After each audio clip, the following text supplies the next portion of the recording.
La 40e édition du festival Curieux Voyageurs, festival de films de voyage, se déroulera cette fin de semaine à Saint-Étienne.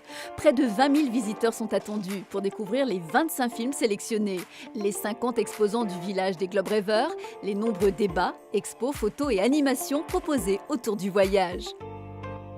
C'est un spectacle pas comme les autres qui attend le public du Summum cette semaine à Grenoble. L'association La Fabrique Opéra monte des classiques du répertoire lyrique en associant plusieurs établissements scolaires à la réalisation du spectacle. Des centaines de jeunes ont participé aux côtés des professionnels à la réalisation des costumes, décors, coiffures et maquillages de la Traviata.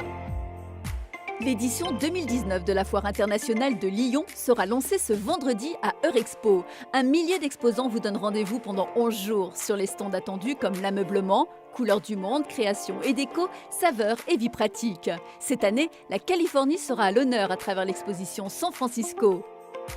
Ce 31 mars se déroulera le 10e Aravis Snow Trail à la Giette. Accessible dès 6 ans, les parcours sont adaptés à chacun avec un parcours soft et expert pour les plus aguerris. Cette épreuve sur neige damée se déroule au pied des pistes. Une compétition individuelle ouverte à tous les amateurs de course à pied.